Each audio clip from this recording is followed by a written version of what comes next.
Hello friends, Pandian ஸ்டோரில் என்ன நடக்குதுன்னு பார்க்கலாம் வாங்க. வீடியோவை ஸ்கிப் பண்ணாமல் கடைசி வரைக்கும் பாருங்கள்.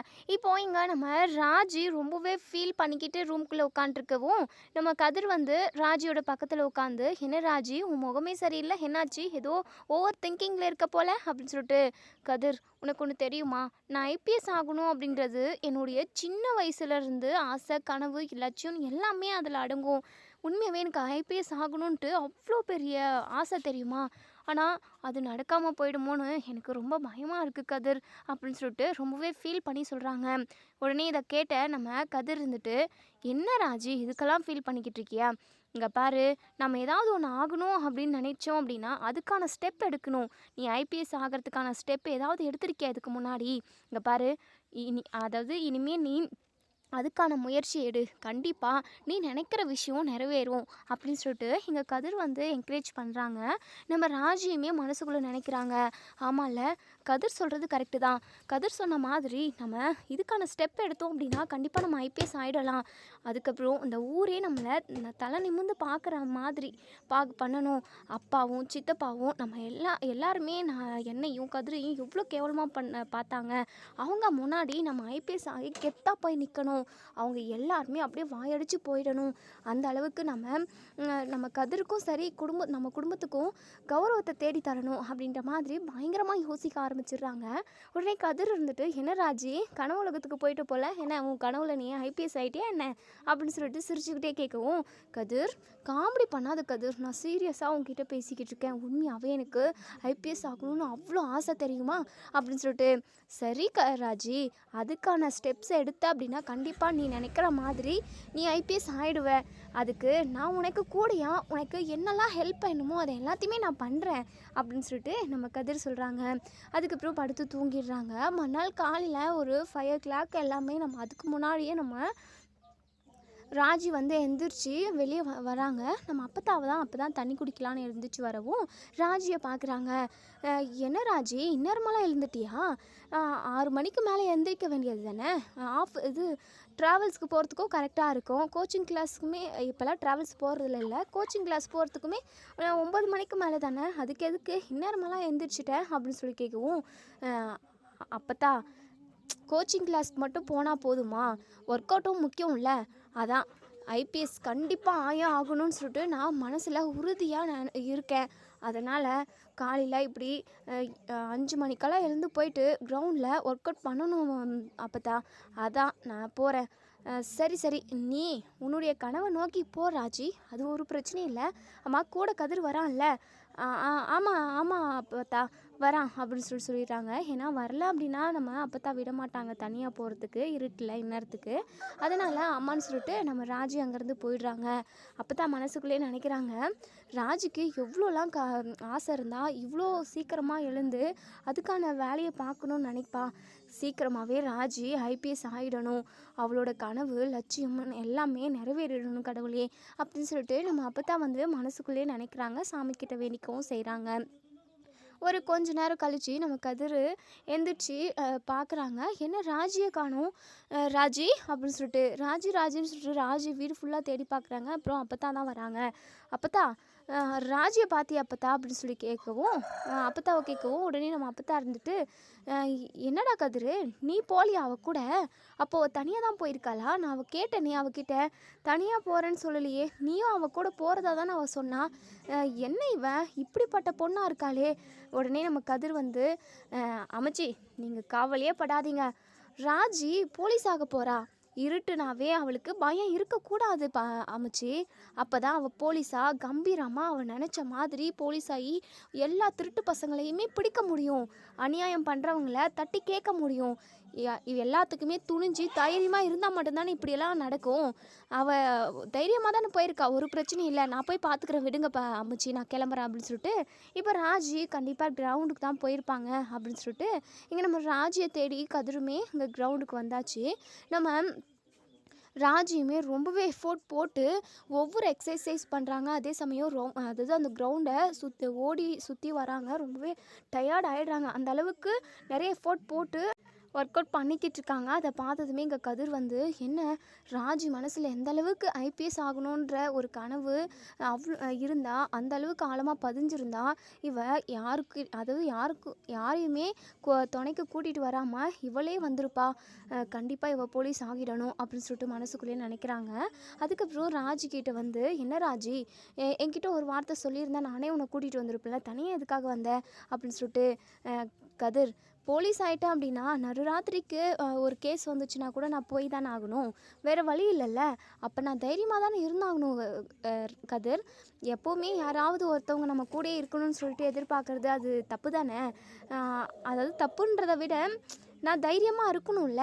யாரோட துணையும் இல்லாமல் நான் தைரியமாக இருந்தால் மட்டும்தான் நான் நினைக்கிற வேலையை செய்ய முடியும் அப்படி இப்படின்னு சொல்லிட்டு கொஞ்சம் நேரம் பேசவும், சரி ராஜி, நீ கவலையே படாத, நீ ஐபிஎஸ் ஆயிடுவ கண்டிப்பாக. அதுக்கு எல்லா பொருத்தமும் உனக்கு இருக்குது, அதே சமயம் அந்த கடவுளோட ஆசீர்வாதமும் உனக்கு இருக்குது அப்படின்னு சொல்லிட்டு சொல்கிறாங்க.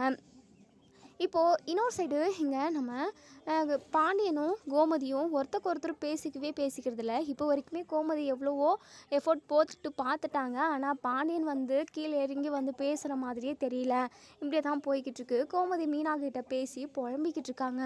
ஏண்டி, இவங்களுக்கு கொஞ்சம் கூட மனசாட்சியா இல்லை? நான் எம்புட்டு விஷயம் பண்ணுறேன், இவங்க என்கிட்ட பேசிடுவ மாட்டாங்களான்னு சொல்லிட்டு அவங்க துணியை கூட துவைக்கல, அவங்களே துவைச்சாக. அதெல்லாம் பார்க்குறதுக்கு மனசுக்கு ரொம்ப கஷ்டமாக இருக்குது மீனா அப்படின்னு சொல்லிட்டு. இங்கே பாருங்கத்த, இப்படி பரிதாபமெல்லாம் பார்க்காதீங்க. அதுக்கப்புறம் கடைசி வரைக்கும் நீங்கள் தான் அவங்க காலில் விழுந்துக்கிட்டு இருக்க மாதிரி இருக்கும். எப்போவுமே சரிக்கு சமமாக தான் இருக்கணும். ஒருத்தவங்க நம்ம காலடியிலே இருக்கணும்னு சொல்லிட்டு நினைக்கிறாங்க போல். இங்கே பாரு மீனா, அப்படியெல்லாம் அவங்க நினைக்க மாட்டாங்க. நான் அவங்க கிட்ட கதிர்க்கும் ராஜுக்கும் கல்யாணம் பண்ணி வச்ச விஷயத்த மறைச்சிட்டேன்ல, அதான் அவங்களுக்கு கோவம். பரவாயில்லையே, மாமாவை விட்டே கொடுக்க மாட்டீங்க போல் அப்படின்னு சொல்லிட்டு இங்கே நம்ம மீனா வந்து இங்கே கோமதியை கலாய்க்கிறாங்க. உடனே இங்கே கோமதியுமே, இல்லை மீனா, என்னதான் இருந்தாலும் என் புருஷனை விட்டு கொடுக்க முடியுமா அப்படின்னு சொல்லிட்டு, சரிங்க அத்தை, சரிங்க நீங்கள் நடத்துங்க, சரிங்க அத்தை, ஒரு கால் வருது, நான் அப்புறமா பண்ணுறேன் வைங்க அப்படின்னு சொல்லிட்டு அட்டன் பண்ணி, சொல்லுங்கக்கா என்னக்கா அப்படின்னு சொல்லி கேட்கவும், மீனா, சும்மா தான் மீனா, அதான் அந்த அக்கா கிட்ட கேட்டு பார்க்குறியா, நான் ப்ரெக்னெண்ட்டாக தான் இருக்கேன், இருந்தாலும் இப்போல்லாம் வேலைக்கு வர வேண்டான்னு சொல்லிட்டு அன்றைக்கி சொன்னாங்க. நான் வேலைக்கு போய் தானே ஆகணும், நான் வேலைக்கு போகணும் மீனா, அவங்கக்கிட்ட பேசிட்டு சொல்கிறியா மீனா அப்படின்னு சொல்லி கேட்கவும், மீனா இருந்துட்டு, அக்கா இந்த மாதிரி டைமில் கண்டிப்பாக உங்களால் வேலை செய்ய முடியாதுக்கா. ஏதாவது சமைச்சிங்க அப்படின்னா கூட அந்த ஸ்மெல் உங்களுக்கு ஒத்துக்காமல் போகலாம், வாமிட் வந்துக்கிட்டே இருக்கும், அதுக்கப்புறம் மயக்கம் வரும் அக்கா. இதெல்லாம் சமாளித்து நீங்கள் உங்களால் வேலை பார்த்துக்கிட்டு அந்த பாட்டி மாவையுமே கவனிச்சுக்கிறது ரொம்ப ரொம்ப கஷ்டம்க்கா. நீங்கள் கொஞ்ச நாளைக்கு வீட்டிலே இருங்க, அதுக்கப்புறம் பார்த்துக்கலாம். அதெல்லாம் உங்களுக்கு ஏதாவது பணம் தேவைப்பட்டுச்சு அப்படின்னா என்கிட்ட கேளுங்கக்கா, நான் கொடுக்கறேங்க்கா அப்படின்னு சொல்கிறாங்க. வேண்டாம் மீனா, நீ அவங்கக்கிட்ட கேளு, நான் எல்லாத்தையும் அட்ஜஸ்ட் பண்ணி வாழ்ந்துப்பேன், வேலையும் செய்வேன். இப்போ எல்லாத்தையும் அட்ஜஸ்ட் பண்ணிக்கிட்டு தான் நான் வாழ்க்கையவே வாழ ஆரம்பிச்சிட்டேன். பழகிக்கணும் மீனா, வேறு வழி இல்லைல்ல.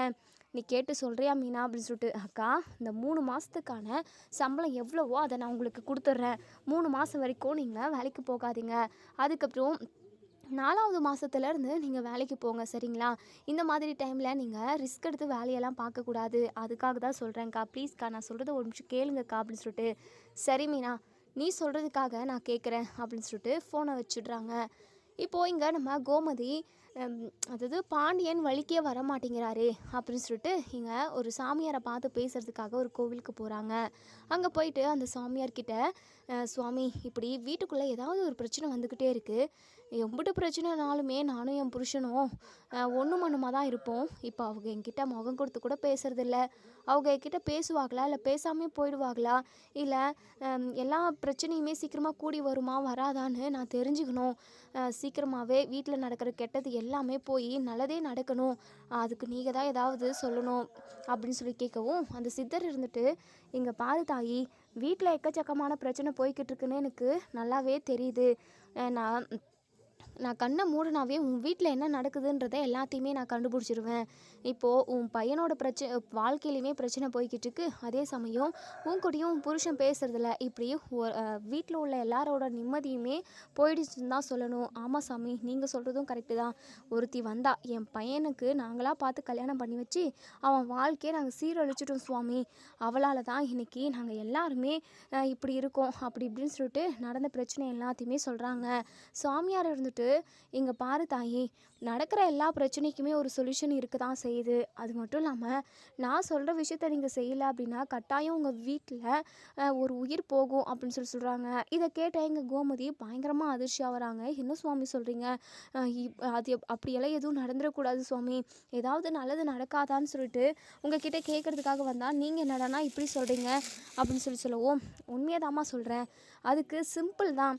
உங்க மருமகன் மயிலுன்றவங்கள வீட்டை விட்டு துரத்துனீங்கல்ல, அவங்க திரும்பவும் வீட்டுக்கு வரணும்." அப்படின்னு சொல்லிட்டு, "சுவாமி என்ன சுவாமி சொல்கிறீங்க? அது எப்படி சாமி? அந்த பித்தலாட்டக்காரியே நான் திரும்பவும் என் வீட்டுக்கு கூட்டிகிட்டு வர முடியும்? அதெல்லாம் முடியாது சுவாமி. அவள் மட்டும் எங்கள் வீட்டுக்கு வந்தா அப்படின்னா எங்கள் வீட்டோட நிம்மதியே போயிடும். அவளை நம்பி எங்கள் வீட்டுக்குள்ளே விடவும் முடியாது. ஏன்னா அவ்வளோ ஒரு பொய்க்காரி. என்ன வேணாலும் பண்ணுவாங்க அவங்க சுயநலத்துக்காக. ஒரு வேளை என் பையனோட உயிரை எடுக்கிறதுக்கு கூட அவள் அஞ்ச மாட்டா." அப்படின்னு சொல்லிட்டு எங்கள் கோமதி சொல்லவும், இதை கேட்ட சுவாமியார் இருந்துட்டு, "இங்கே பாருமா, அப்படியெல்லாம் எதுவும் நடந்துடாது. ஒரு சில சூழ்ச்சியால் தான் அப்படி ஒரு பொய்யை அந்த பொண்ணு சொல்ல வேண்டியதாக ஆயிடுச்சு. இப்போது அந்த பொண்ணாக எல்லா முடிவுமே எடுக்குது. அது மட்டும் இல்லாமல் அந்த பொண்ணு மேலே எந்த தப்புமே இல்லை. பெற்றவங்க சரியாக இருந்திருந்தா அந்த பொண்ணோட வாழ்க்கையுமே நல்லா இருந்திருக்கும். நான் சொல்கிறத கேளுமா. இங்கே பாருமா, அந்த பொண்ணு ஒத்த உசுராக இல்லை, ரெட்டை உசுராக இருக்குது. அந்த ரெட்டை உசுரை நீ வீட்டுக்கு கூட்டிகிட்டு வந்த அப்படின்னா, வீட்டை விட்டு வெளியே போன லட்சுமி தாயி உங்கள் வீட்டுக்குள்ளே வந்துடும். அதுக்கப்புறம் நீங்கள் எப்போவுமே சந்தோஷமும் மகிழ்ச்சியும் தான் இருக்குவீங்க." அப்படின்னு சொல்லிட்டு இங்கே அந்த சுவாமியார் வந்து இங்கே நம்ம கோமதி கிட்ட சொல்லவும், கோமதிக்கு ஒன்றுமே விளங்கலை. "என்ன சுவாமி சொல்கிறீங்க? ஒத்த உசுறு ரெட்டை உசுருன்னு சொல்கிறீங்க. அது மட்டும் இல்லாமல் அந்த பொய்க்காரி வீட்டுக்கு வந்தால் மகாலட்சுமி வரும்னு சொல்கிறீங்க. எனக்கு ஒன்றுமே புரியல சுவாமி. கொஞ்சம் புரிகிற மாதிரி தெளிவாக சொல்லுங்கள் சுவாமி." அப்படின்னு சொல்லிட்டு, "இங்கே பாரு தாயி, உங்கள் வீட்டுக்கு ஒரு கெடுதல் நடக்கணும்னு சொல்லிட்டு விதி இருக்குது. அதில் உயிரே கூட போகலாம். அது எதுவும் நடக்காமல் இருக்கிறதுக்கு உங்கள் வீட்டை விட்டு போன உங்கள் மருமக வீட்டுக்கு வரணும்." அப்படின்னு சொல்கிறாங்க. "சுவாமி என்ன சுவாமி, எல்லா விஷயத்தையுமே உங்ககிட்ட நான் எடுத்து சொன்னேன். அதெல்லாம் தெரிஞ்சுக்கிட்டும் நீங்கள் இப்படி சொல்கிறீங்களே. சொல்கிற வரைக்கும் கேளு தாயி. அந்த பொண்ணு மேலே தான் எந்த தப்பும் இல்லைன்னு சொல்லிட்டு சொல்லிட்டேனே. அது மட்டும் இல்லாமல் அந்த பொண்ணோட வயிற்றில் உங்கள் வீட்டு வாரிசு வளர்ந்துக்கிட்டு இருக்கு." அப்படின்னு சொல்கிறாங்க. இதை கேட்ட நம்ம கோமதியும் அப்படி கதி கலங்கி போயிடுறாங்க. "சுவாமி என்ன சுவாமி சொல்கிறீங்க?" "ஆமாம் தாயி, உங்கள் வீட்டு வாரிசு அந்த பொண்ணோட வயிற்றில் வளர்ந்துக்கிட்டு இருக்கு. அந்த பொண்ணு ரொம்பவே இப்போ மனசொடைஞ்சு போயிருக்கா. உங்ககிட்ட யார்கிட்டையுமே அந்த விஷயத்த சொல்லக்கூடாதுன்னு ஒரு முடிவை எடுத்துட்டா. ஏன்னா உன் பிள்ளை, அதான் அந்த பொண்ணோட புருஷன் என்னெல்லாம் கேட்கக்கூடாத கேள்வியெல்லாம் கேட்டு அந்த பொண்ணை நோகடிச்சிட்டான். அது மட்டும் இல்லாமல் அப்படி ஒரு வார்த்தையை எந்த பெண்ணை பார்த்தும் கேட்கவே கூடாது. பெண் பாவம் பொல்லாதது." அப்படின்னு சொல்கிறாங்க. என்னென்னமோ சொல்கிறாங்க. ஒன்றுமே புரியல எங்கள் கோமதிக்கு. "சுவாமி என்ன சுவாமி என்னென்னமோ சொல்கிறீங்களே. இங்கே பாரு தாயி, சிம்பிளாக சொல்கிறேன். உங்கள் வீட்டில் எந்த ஒரு கெட்டதும் நடக்காமல் இருக்கணும் அப்படின்னா அந்த பொண்ணு அந்த வீட்டுக்குள்ளே வரணும். அது மட்டும் இல்லாமல் அந்த பொண்ணோட வயிற்றில் உள்ள கரு ரொம்பவே மகிமை வாய்ந்தது. அது மட்டும் இல்லாமல் அந்த பொண்ணு வயிற்றில் அதாவது மாசமாக இருக்கா. அந்த பொண்ணு இப்போ இந்த டைமில் உங்கள் வீட்டுக்கு வந்துச்சு அப்படின்னா கண்டிப்பாக எல்லாமே நல்லதாக நடக்கும். உன் பொண்ணு ஒன்று கல்யாணம் ஆகி என்னென்னவோ ஒரு பிரச்சனை வந்து கல்யாணமெல்லாம் நின்று உன் பொண்ணு இன்றைக்கி உங்கள் வீட்டில் தான் படிச்சுக்கிட்டு தான் இருக்கா. அந்த பொண்ணுக்குமே ஒரு நல்ல வாழ்க்கை அமையும். இப்படி உங்கள் வீட்டில் என்னெல்லாம் நின்று போய் இருக்கோ அது எல்லாமே சரி செய்யறதுக்கான ஒரே ஒரு வழி, அந்த பொண்ணு திரும்பவும் வீட்டுக்கு வந்துச்சு அப்படின்னா எல்லா செல்வ செழிப்பும் உங்களுக்கு வருமா. அவ்வளோதான். உனக்கு எந்த அளவுக்கு தெளிவாக புரியணுமோ அந்த அளவுக்கு நான் புரிய வச்சுட்டேன். நீ கேட்கலாம், எதுக்காக சுவாமி அந்த பொண்ணுக்கு சப்போர்ட் பண்ணி பேசுகிறேன், அந்த பொய்க்காரிக்கு இப்போ சப்போர்ட் பண்ணி பேசுகிறேன்னு சொல்லிட்டு. எல்லா மனுஷனுங்களுமே ஏதோ ஒரு சூழ்நிலையில் பொய் சொல்ல தான் செய்கிறாங்க. ஏதோ ஒரு சுச்சுவேஷன் அப்படி தள்ளப்பட்டுருது. அதுக்காக அவங்க ஃப்ராடுக்காரங்க அப்படியெல்லாம் சொல்லக்கூடாது. ஏதோ அவங்க அப்பா அம்மாவால் அந்த பொண்ணு என்ன பண்ணுறதுன்னு தெரியாமல் ஒவ்வொரு சூழ்நிலையிலுமே அந்த பொய்யை சொல்லி மறைக்க வேண்டியதாக ஆயிடுச்சு. அந்த பொண்ணு மேலேயும் தப்பு இருக்குது. இருந்தாலும் கொலை பண்ணவனை விட பண்ண தூண்டினவங்களுக்கு தான் தண்டனை அதிகம்னு சொல்லுவாங்க. அந்த வகையில் பார்த்தா அந்த பொண்ணோட அம்மாவுக்கு தான் தண்டனையவே கொடுக்கணும். அந்த பொண்ணுக்கு மேலே எந்த தப்பும் இல்லை. அந்த பொண்ணு உங்கள் வீட்டுக்கு வந்ததுலேருந்து கூட உங்கள் எல்லாரையும் நல்லா தான் கவனிச்சிக்கிட்டு இருந்திருக்கோம்.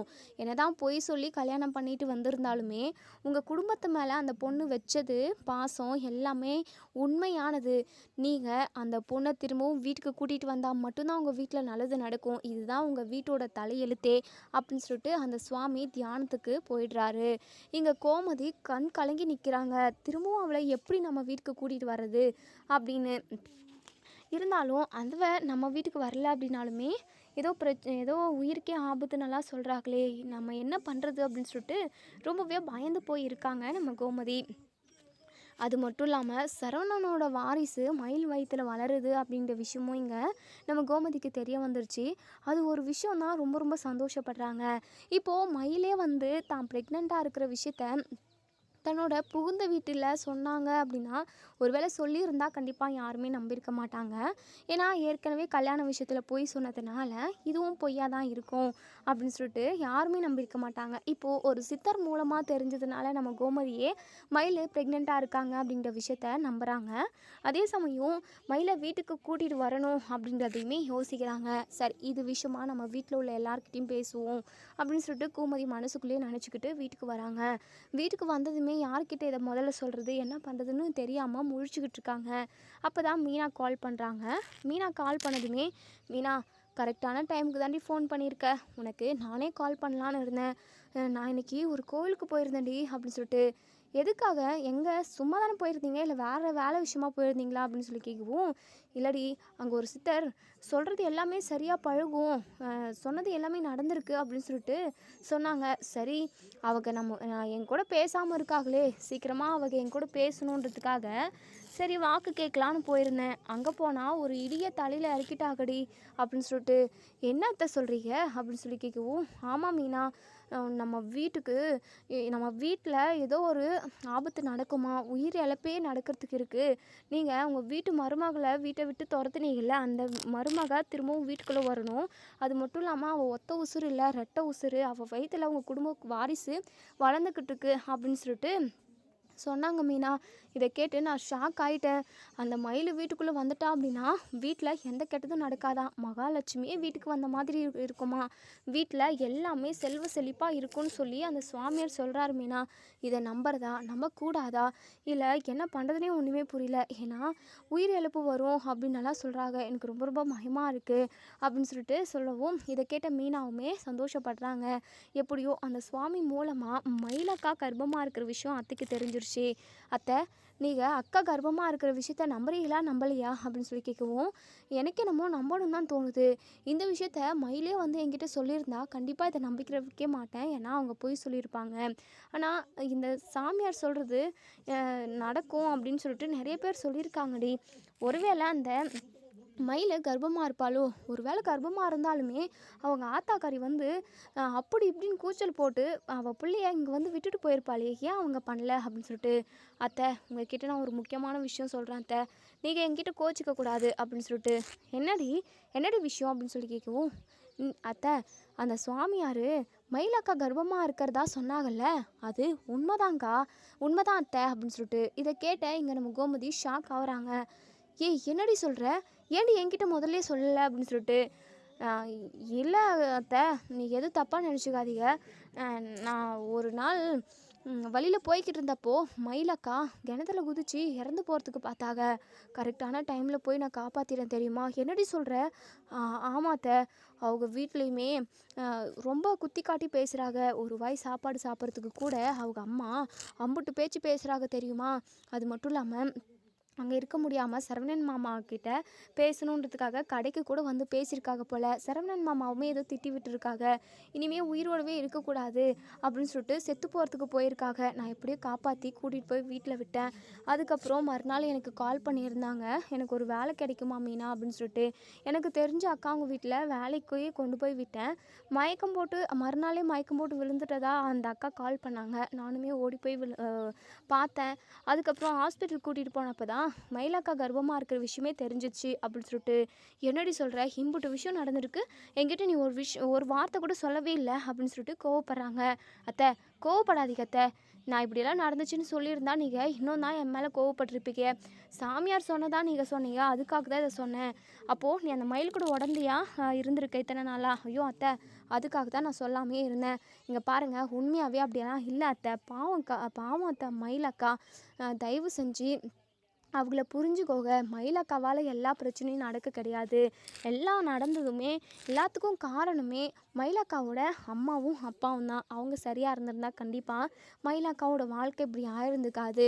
அது மட்டும் இல்லாமல் இப்படி ஒரு பொய்யை சொல்லி கல்யாணமும் பண்ணியிருந்திருக்கவே முடிஞ்சிருக்காது அப்படின்னு சொல்லிட்டு, ஏய் நீ சொன்ன மாதிரி தாண்டி அந்த சுவாமியாரும் சொன்னார் அப்படின்னு சொல்லிட்டு, சொன்னாரா? அக்கா அத்தை ப்ளீஸ் தயவு செஞ்சு மயிலக்காவை நம்ம வீட்டுக்கு கூட்டிகிட்டு வந்துடலாம் அக்கா அத்தை. அது மட்டும் இல்லாமல் மயிலக்கா கர்ப்பமாக இருக்கிற விஷயத்த சரவணன் மாமா கிட்ட கூட சொன்னாங்க. ஆனால் சரவணன் மாமா கண்டபடி பேசியிருக்காங்க. இந்த குழந்தை என்னுடையது கிடையாது, யாருக்கு உருவான குழந்தையோ அப்படி இப்படின்னு ரொம்பவே அவமரியாதையாக பேசிட்டாரு. அதை நினச்சி அக்கா ரொம்பவே வருத்தப்பட்டாங்க, அழுதுகிட்டே இருந்தாங்க. இதுக்கப்புறம் யாருக்கிட்டையுமே நான் போய் கெஞ்ச போகிறது கிடையாது. இதுக்கப்புறம் என் குழந்தைய நானே பார்த்துக்கிறேன், யாருமே எனக்கு வேண்டாம் அப்படின்ற ஒரு முடிவுக்கு வந்துட்டாங்க. அதனால தான் மயிலக்கா வந்து நம்ம வீட்டில் யார்கிட்டேயுமே அவங்க கர்ப்பமாக இருக்கிற விஷயம் தெரியவே தெரியாது, சொல்லவும் வேண்டான்னு சொல்லிட்டு என்கிட்ட சொன்னாங்க. அதனால தான் சொல்லலை. இதுக்கப்புறம் நம்ம வீட்டுக்கு வரணுன்ற ஒரு முடிவையுமே அவங்க மாற்றிக்கிட்டாங்க அப்படின்னு சொல்கிறாங்க.